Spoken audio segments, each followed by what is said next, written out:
မွေးကင်းစကလေးများတွင်မွေးကင်းစကလေး၏သွေးသွင်းသကြားဓာတ်ပမာဏအပြောင်းအလဲများသည့်ခန္ဓာကိုယ်အတွက်အန္တရာယ်ရှိနိုင်သည်သွေးသွင်းဆိုဒီယမ်အဆင့်40မီလီဂရမ်ထက်နည်းသောယောဂရှာဖွေခြင်းအတွက်ဆန်အဖြစ်သတ်မှတ်သည်ဒီလက္ခဏာတွေကအုံနောက်ကဂလူကိုစ်လုံလောက်မရတာကိုပြောပြနေပါတယ်အကြောင်းရင်းလေးမျိုးအုပ်စုအလိုက်ခွဲခြားနိုင်သည်စူးစမ်းမှုနည်းချင်းတစ်တသမတိမသက်တော်မီမွေးဖွားသောကလေးများသည်လုံလောက်စွာမရှိသေးသောကြောင့်မွေးဖွားပြီးနာရီအချို့အတွင်းဖြစ်နိုင်သည်တစ်တသမတိမိခင်အတွင်းရှိစဉ်သို့မဟုတ်မွေးဖွားခြင်းတွင်ဖြစ်စည်းမှုများခံရသောကလေးများဥပမာအောက်ဆီဂျင်မလုံလောက်ခြင်းတစ်တသမသောအစာမစားခြင်းကြောင့်ကိုယ်ခန္ဓာသည်ထုတ်လုပ်မှုကိုတိုးမြင့်ရန်တုံ့ပြန်သည်တစ်တသမလေးမျိုးရိုးပြည်စားမှစီးဆင်းသောယောဂတစ်သွေးအတွင်းများစွာရှိခြင်းတစ်တသမတစ်စီကြိုရှိသောမိခင်များမှမွေးဖွားလာသောလမစေဘဲမွေးကင်းစကလေးများသည်ဖြစ်နိုင်ခြင်းမြင်မာသည်ဘာကြောင့်လဲဆိုတော့မွေးပြီး1နာရီကနေ6နာရီအတွင်းသွေးဆင်းတာဖြစ်မယ်နောက်ထပ်ရက်အနေငယ်ချနိုင်သည်သွေးဖြင့်အသက်တွင်အင်ဆူလင်ပမာဏမြင့်မာသည်တစ်တသမတစ်ကလေးမွေးဖွားစဉ်အတွင်းမိခင်အားပေးသော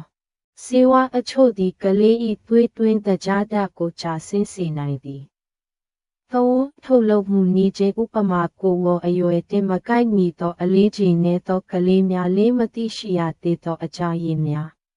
မွေးကင်းစကလေးများတွင်ဤလက္ခဏာများလှုပ်ခြင်းသို့မဟုတ်အကျော်ဆွဲခြင်းအစိမ်းရောင်ကလေးတဲ့ခြင်းခန္ဓာကိုယ်အေးခြင်းနှလုံးခုန်မြန်ခြင်းသတိလစ်ခြင်းအသက်ရှူကျပ်ခြင်းသို့မဟုတ်အသက်ရှူမြန်ခြင်း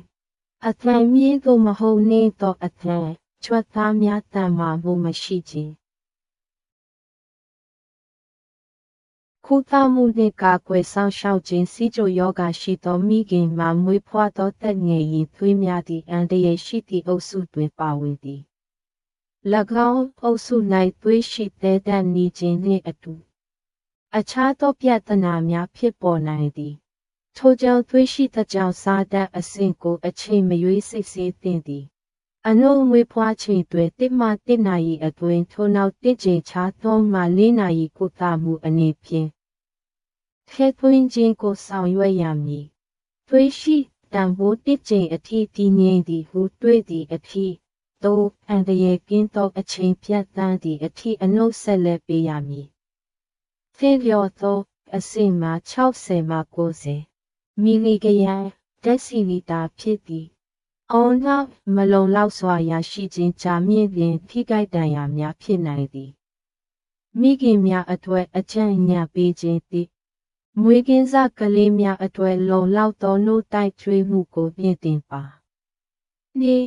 အသက်ရှူလမ်းကြောပိတ်ခြင်းသို့မဟုတ်တဲ့ခြင်းကဲ့သို့သောပုံမှန်မဟုတ်သောလက္ခဏာများကိုစောင့်ကြည့်ပါ